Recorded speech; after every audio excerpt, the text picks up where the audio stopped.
My name is Marco. Welcome back to Everything House. Today we're talking about drywall. How to fix it. Yeah. So stay tuned.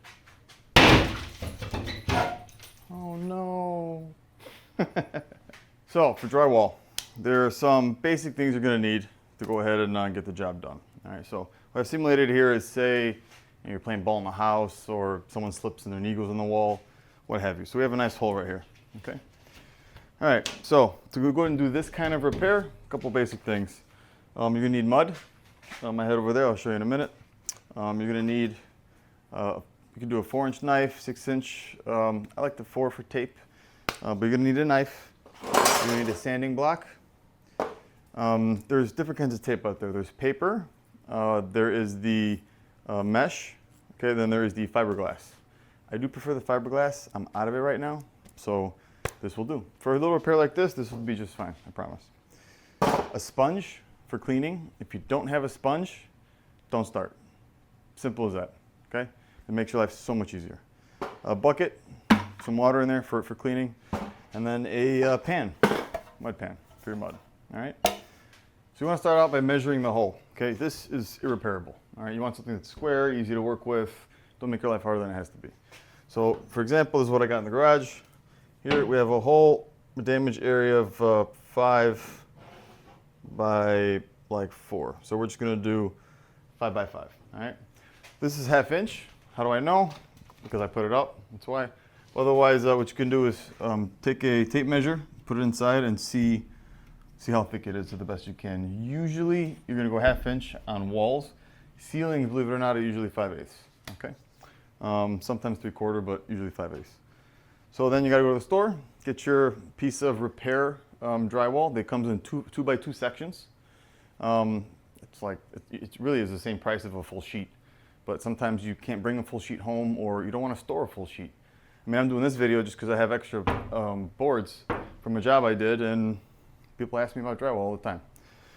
So I'm gonna go ahead and get a piece, 5 by 5, be right back. So essentially you're gonna get a sheet from the store. It's about like this. I just cut this from a big sheet that I had.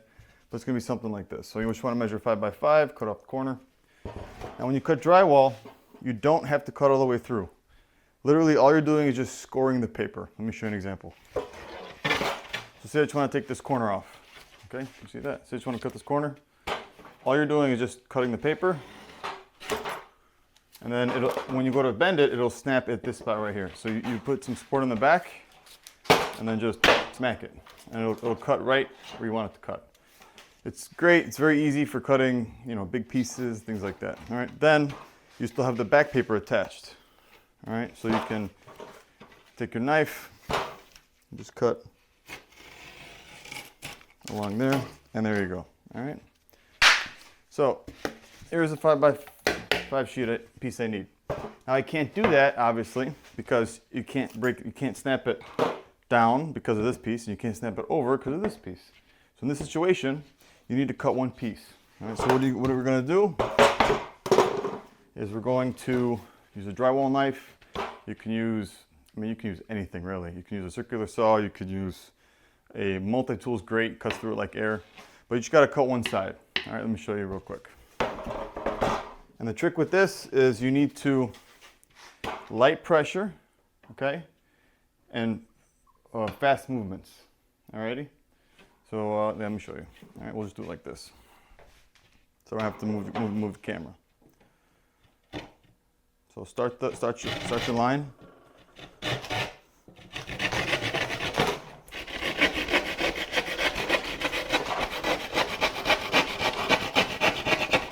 Okay, go through. Now this piece, just break it off. All right, cut the back. Now we have our piece. I was hoping to knock out a video real quick before a barbecue, because it is Labor Day. Probably should have changed, but it's just drywall dust that all comes out. So, that's a repair. Got it? All right. Then, we need to remove, obviously, what's here. So, just take your repair, put it up here. Go ahead and cut around it. It does not have to be perfect. In fact, you want to cut a little bit wider than the patch to make your life easier. Okay. So for this, I use my multi-tool, and you'll see why in about 2 seconds. Multi-tool.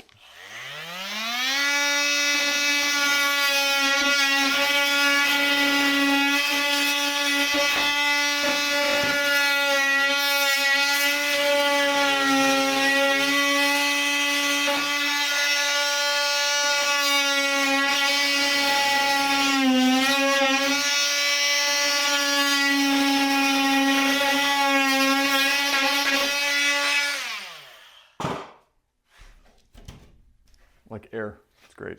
Alrighty, cool. There's our patch. Yeah, that'll be fine.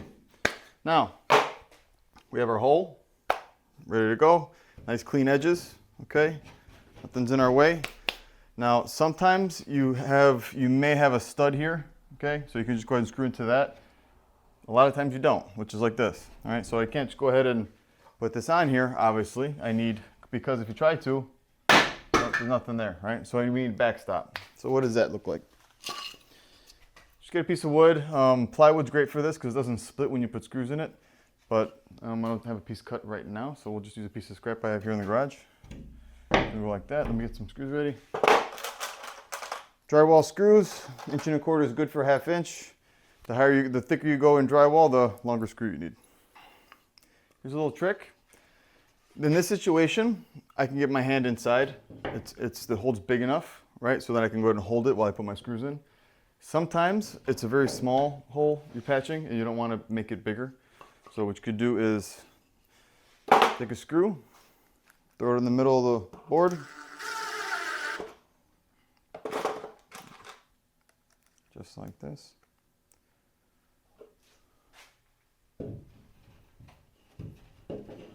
And then now you can hold it with the screw while you put your screws in. Cool? That's a very nifty trick. Comes in a lot handy, a lot of different things. Remember that one.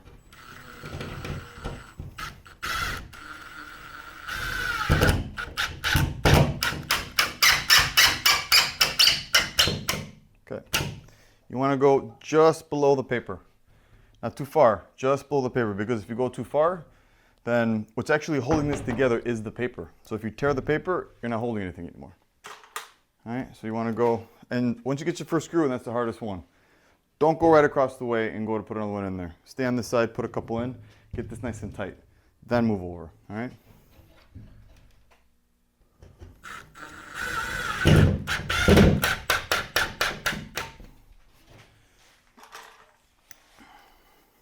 All right, go over here.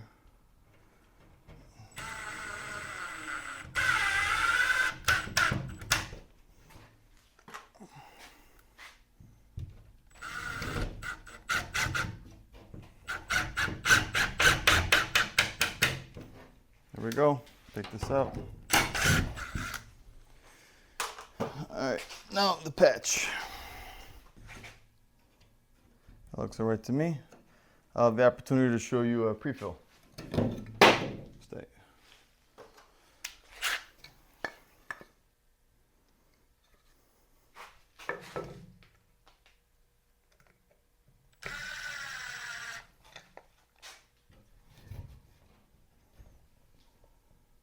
Pick out the middle.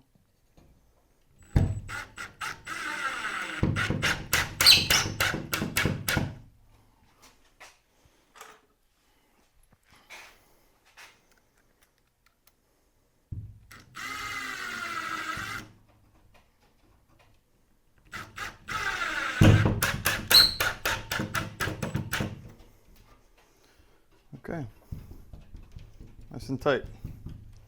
Because I have one in my hand, I'll throw another one in, why not?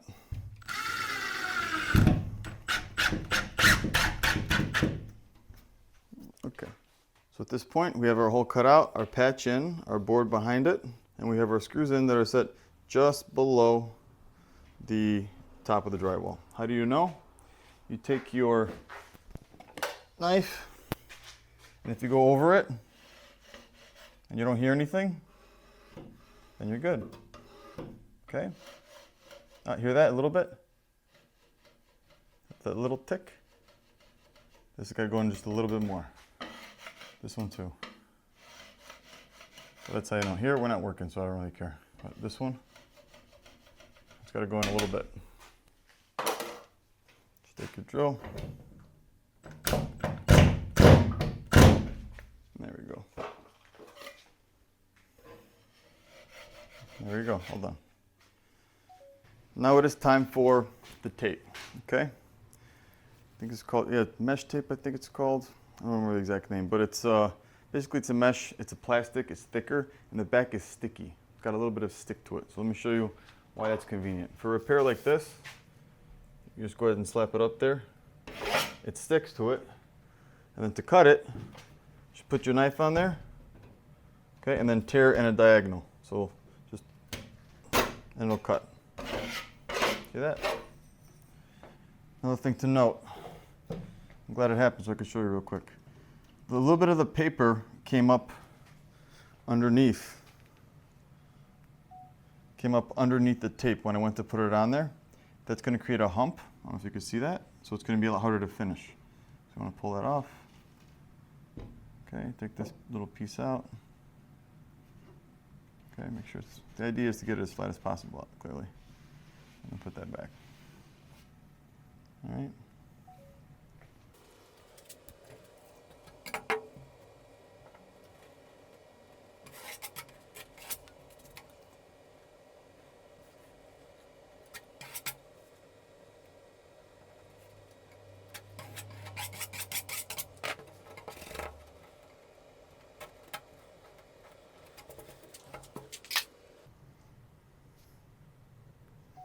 All right, so that's what we're looking at when it's time for the next step. All right, all my holes are covered. All right. Time for next step. Here we go. Done with the mesh tape. Now, the thing about drywall, what takes the longest is drying time. So sometimes you have to wait a whole day, sometimes longer, depending if it's been raining out, if it's humid, different variables. If it's in the basement versus a second floor, all matter.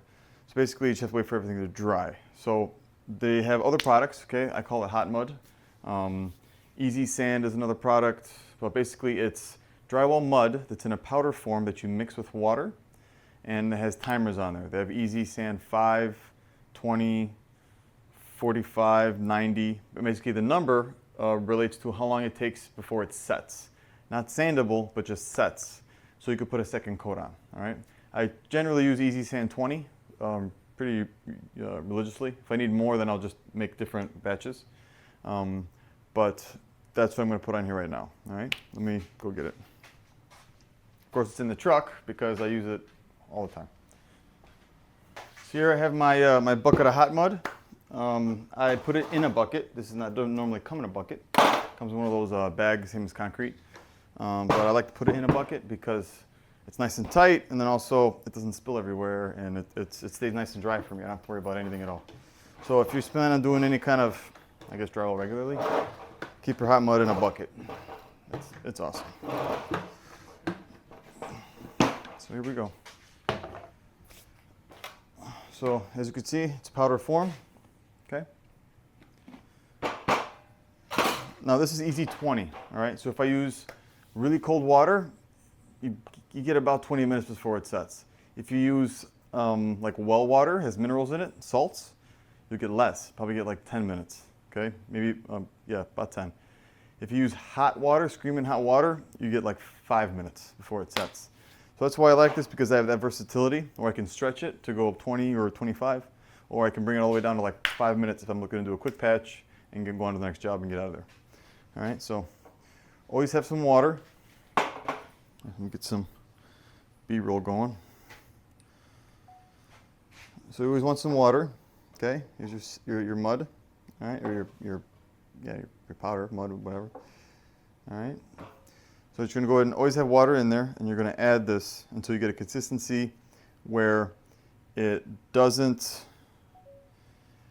You're gonna add water until you get a consistency where it'll stick to the knife and not fall. Okay, if you're working on a ceiling, you want it a little thicker because obviously it's going to fall down. If you're going on a wall, then you can be a little runnier, okay? But we'll get to that in a minute. Here we go.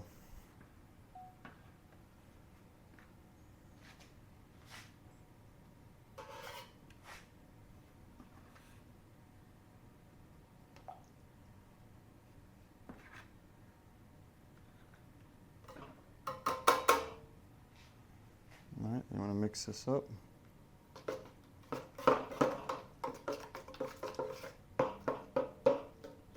It's always best to do this outside, in the lawn, over something where when it splashes, you don't really care. All right, so now it's thoroughly mixed, but nowhere near where we want, obviously. All right, so wipe off your blade, and go get some more. You want to do it in stages.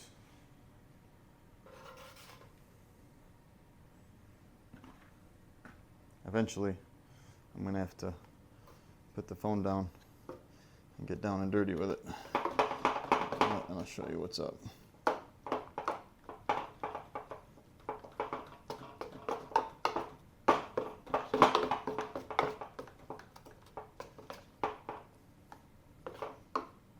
A couple more spoonfuls and we'll be there.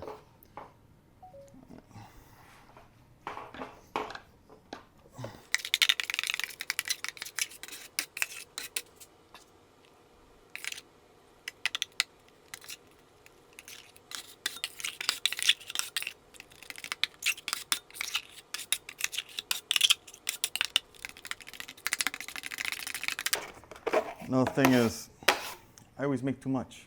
But you know what? It's not like the stuff's expensive. So I'd rather have too much and have to do this once than, oh, if I only had a little bit more and have to do this all over again. Okay, that's consistency we want. Okay. You pick it up, it stays. Because if it stays on your knife, it'll stay on the wall. All right, then you just want to fill all this in.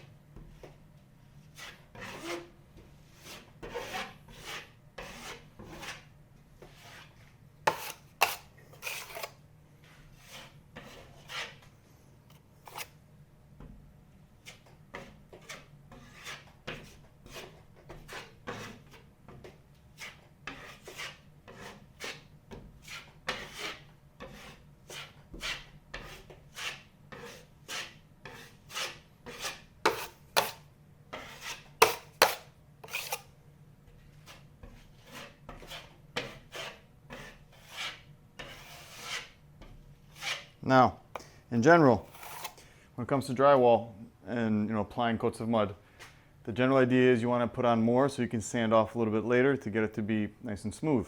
With hot mud, no. Okay, hot mud does not sand as easily, which you made me do. We'll throw that right here. Get that later. Hot mud does not sand as easily as all-purpose or lightweight. Okay, so you do not want to do that. You don't want to leave anything proud with hot mud. All right, how do you do that? Just fill in the void.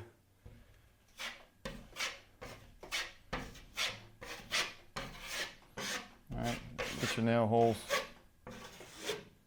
All right, nail holes, screw holes. And then you want to run your blade pushing on this side. And then every subsequent pass, you're using this side.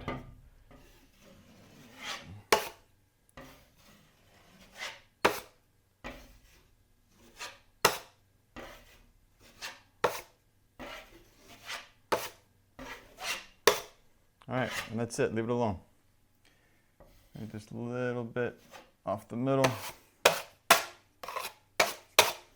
the purpose of this coat is to fill in that gap, get the tape to set up so it's nice and hard, so you have some good strength here. And yeah, pretty much that's it. Because if you were to take regular light all-purpose and use it to fill in these gaps where you had the holes, remember, around the patch, it's going to shrink. When it shrinks, it's going to sink in and it's not going to, you're gonna have to do another coat after that. So this is gonna dry nice and flat and hard, and then we're gonna do the finish coat when we're done. This allows me to do patch, tape, and first coat all in, you know, one day, like pardon, like an hour. All right, now you gotta get this out of your pan before it hardens.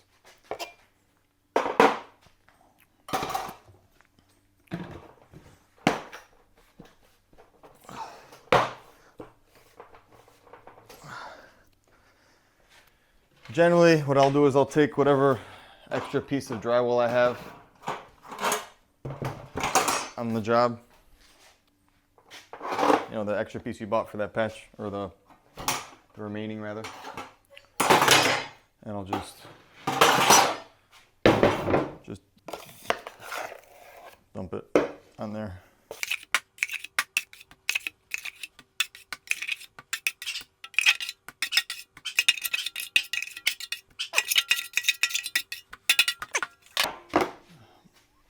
Let me get a quick shot.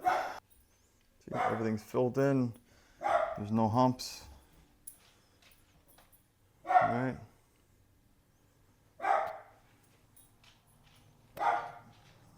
Okay. Oh, very, very important service announcement or public announcement, whatever it is.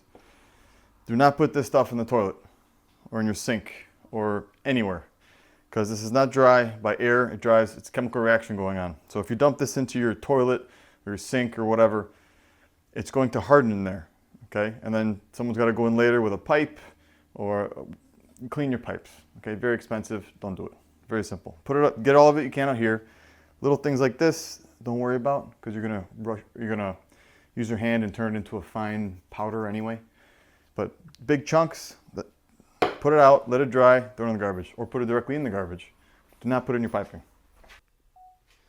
So we're back. It's been about 20 minutes. As you can see, this is dry completely, but then where it's thicker, it's not dry, but it's not moving because it's set. So you can't sand this, but you can coat it, which is all we needed to do. All right. So let's go ahead and get going with that. So here we go. This is regular all-purpose. Okay. Let me show you a bucket. Regular all-purpose drywall mud. All right. I keep it in a separate bucket here that I just bought separately. I think they got this in Menards. Yeah, Menards. Why? Because these lids are so much easier to take on and off than the lids those come with. And I like things that make my life easier, not harder. Right.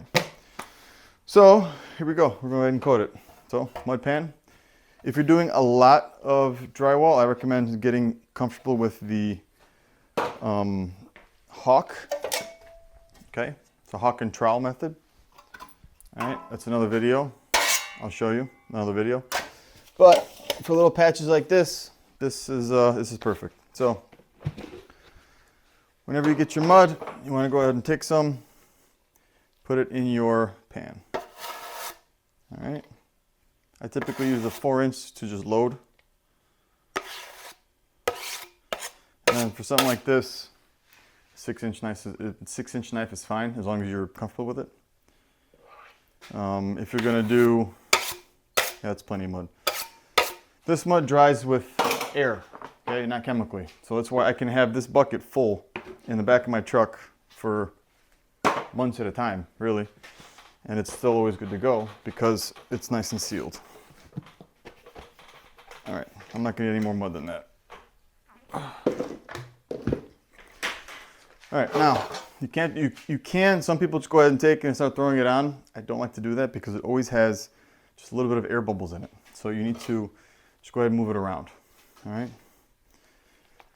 Just go ahead and work it, work the air bubbles out. It'll start to get creamier. All right. Wipe the knife, do it again.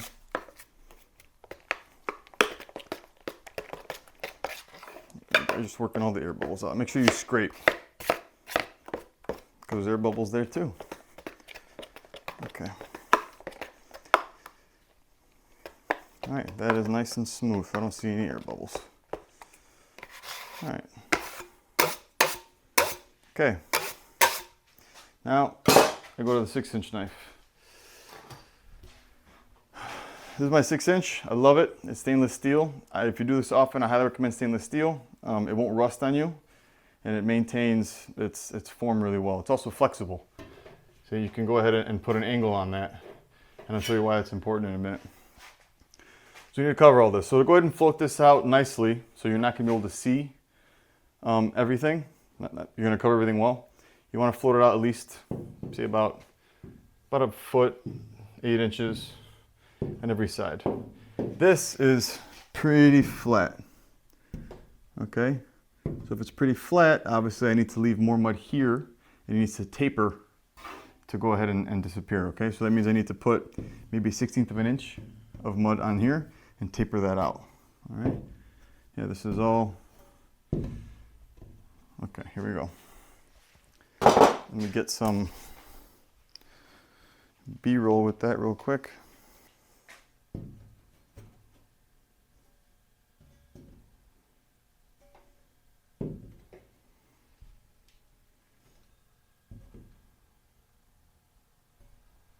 So, it's not important how you put on mud at this point, okay? Only how you take it off. Let me show you what that means. Just go ahead and get some on there.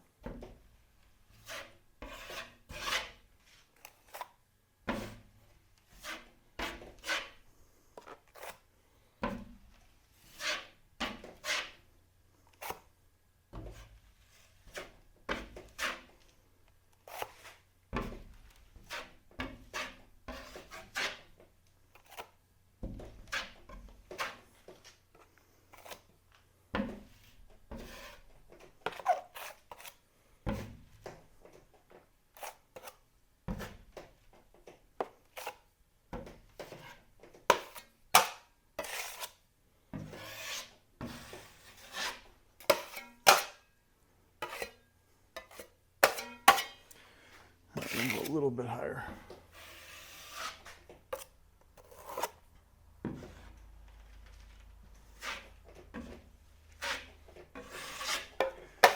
All right, pretty much exactly what we wanted to do, right?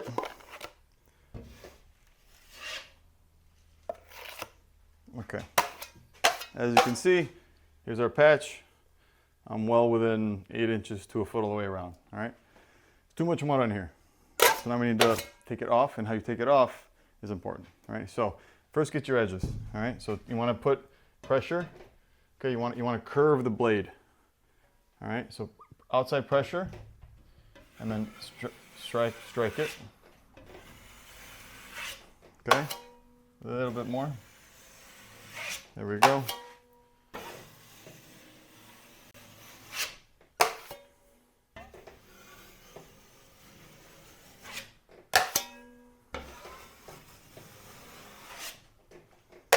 All right, so the edges are blended in fairly well. All right, now let's go for whatever you feel comfortable. You can go either side. I'm going to start from the left and go right. So that means on the first pass, you want to have pressure on this side of the blade. Okay, and go down and smooth that out. Okay, that leaves you a nice blended edge. Now for every subsequent pass, you need to put pressure on this side. Okay, it looks like this.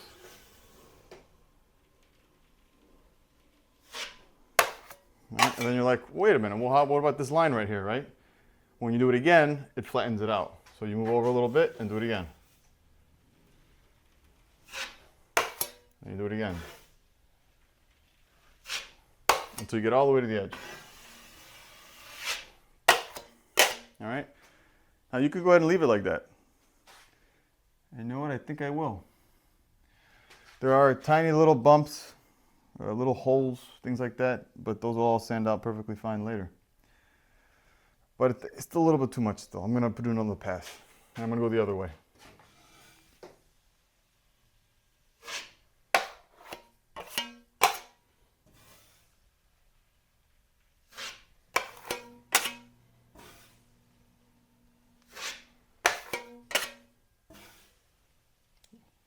Light pressure. Very light pressure. It's soft mud. There's no need for heavy pressure here, especially when you're in the middle of the field.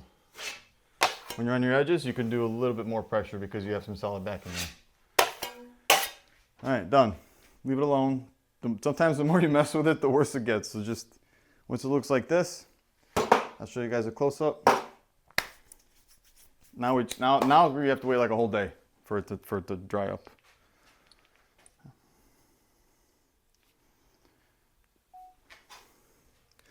As you can see, my edges are nice and blended. Okay, looks relatively flat. There are a little bit of high spots, which you see there. They'll sand off really nice. Don't worry. But that's about it. That's all she wrote. Now we just gotta wait for it to harden. Whole day typically, and then we'll sand. All right. Perfect.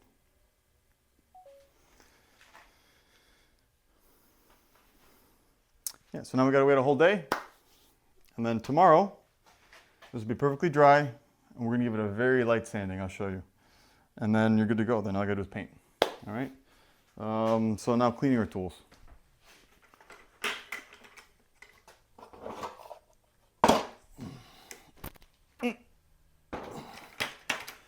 All right, this mud is still perfectly good. There's no reason to get rid of it. All right, because again, this mud, it's always moist, mixed, ready to go.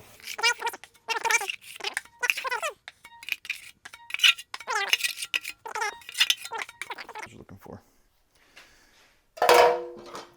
And then you do need to do a little bit of maintenance on your bucket. Okay, what does it look like? Take your edge and run it around the side, and knock it all down. Okay.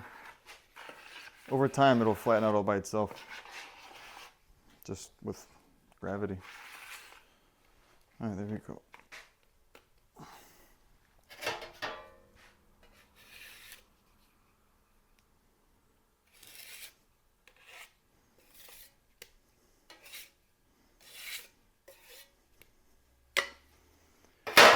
All right, and that's it. I got a little mud. You're always gonna get mud on your hands. Seal that up.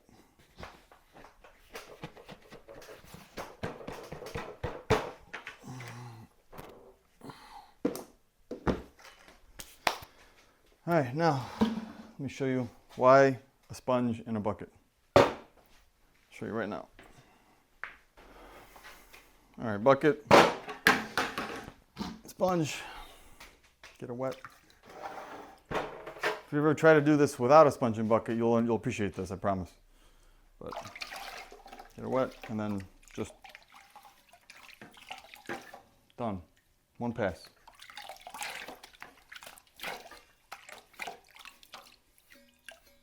Here we go.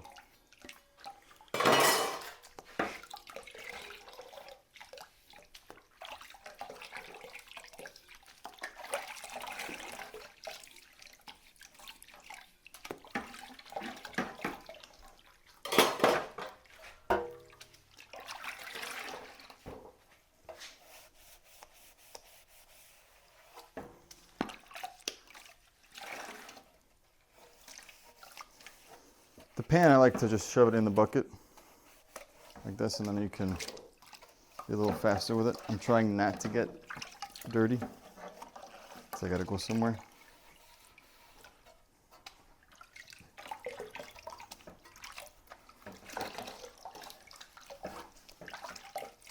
All right. Take care of your tools, guys. They'll last you a long time. Nothing pisses me off more than tool negligence. Because someone was lazy.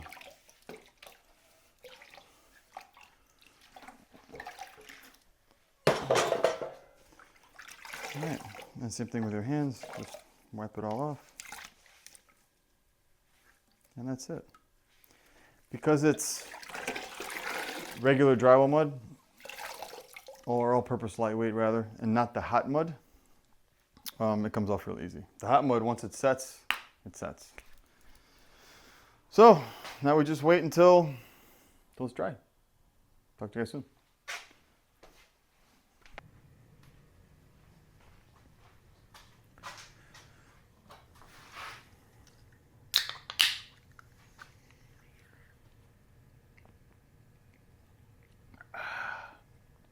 LaCroix.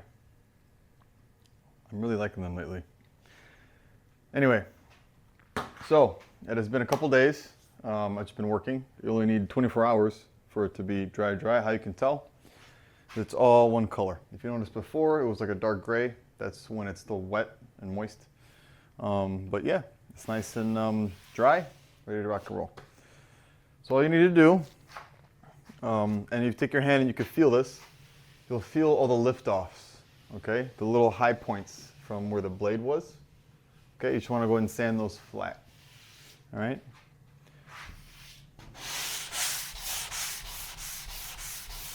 Very light pressure. You also want to get your edges, okay? You want them to be blended in a way where you don't see any hard lines. And the good way to also tell is just by feeling. You could feel, I don't even have to look at it, and I could feel a ridge here, all right? And now it's smooth, I can't feel that edge. Same difference, so.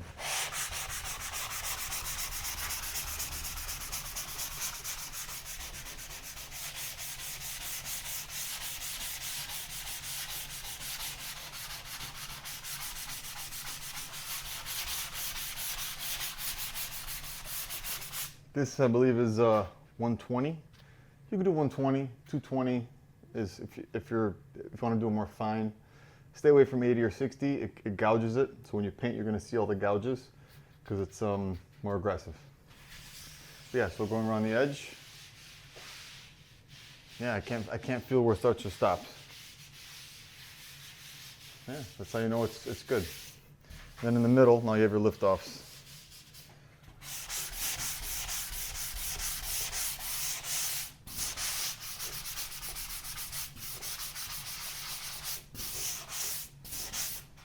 Just like that, and do it for the whole thing.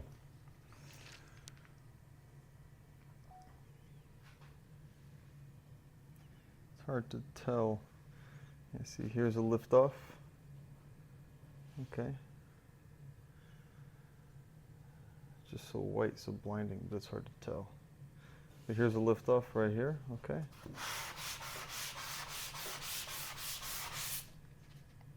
And now it's gone. Just like that.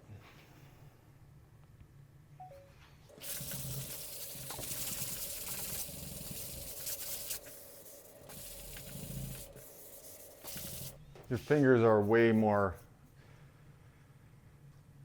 effective at finding the lift-offs. You just go like this and you can feel where they are. Your eyes, because everything it's so white, it's just so blinding, you can't tell.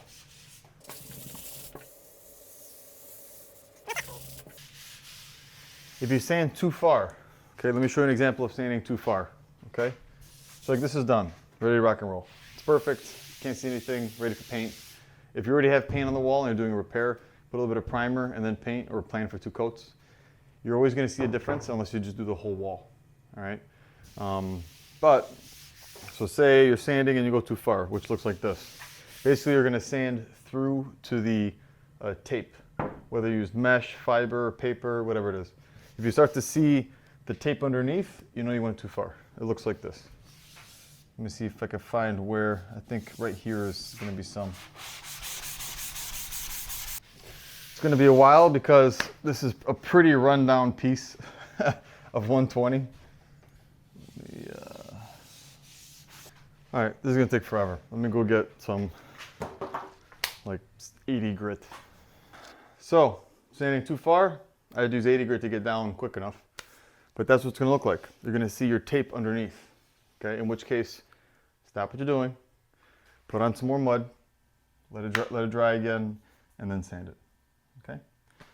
Yeah, so this has been how to fix a hole in your wall. It's pretty simple. It's a little bit of technique, a little bit of know-how. You can get it done, no problem. Yeah, if you have any questions, comments, anything like that, put them in the comments. I'd love to read them and answer any questions you may have. Like, subscribe if you haven't, and I look forward to seeing you in the next video. Later, guys. Yummy.